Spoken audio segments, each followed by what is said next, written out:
the World Cup in Qatar has kicked off. For many, it's the start of a few weeks of sports heaven. For those who dislike soccer, or FIFA in particular, the 2022 World Cup does indeed provide plenty of arguments to amplify your abhorrence. There's more than a mere whiff of corruption surrounding the games. Love it or hate it, soccer is an inescapable part of our wider culture, and several maps cast a fascinating light on the impact the sport has had worldwide.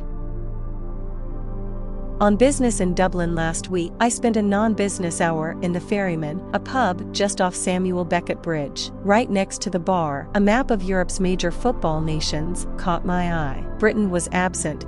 Ireland is not playing in Qatar, while England and Wales are, dating this bit of athletic chauvinism to some previous tournament. The map also shows 6 ways to divide Ireland: by politics, linguistics, culture, tourism, and crime. The yellow circle is Limerick, once known as Stab City. The top right map serves as a reminder that soccer, in red, is not the only sport played in Ireland. Rugby, yellow, is popular in urban centres, while hurling, in blue, is played mainly in the south and southwest. Covering most of the country, if not most of the people, is the area where football dominates. But this is Gaelic football, played with 15 on each side. Simply put, it's a cross between soccer and rugby. This game, often simply called football in Ireland, is the reason why the game called football in England is called soccer in Ireland.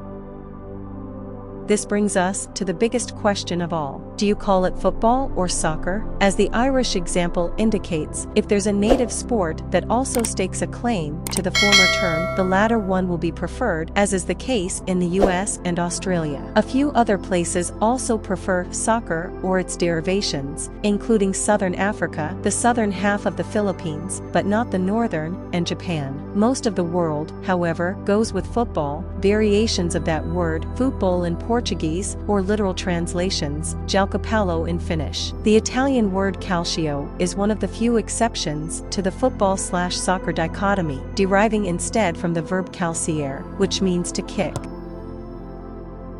Given that people have been kicking around balls since antiquity, association football, to give the current game its full name, is surprisingly recent. The rules were codified only in the latter half of the 19th century in England. From then and there, the game spread like wildfire across Europe. This map shows every soccer pitch on the continent, one dot for each pitch. You could say this one merely mirrors Europe's population density, but that in itself proves something. Soccer is everywhere, or at least any place big enough to field 2 teams of 11 players. England fans always chant, "It's coming home," whenever their team plays an international tournament. While that may be historically correct, this map shows that football, the Japanese knotweed of sports, is now endemic across the entire continent.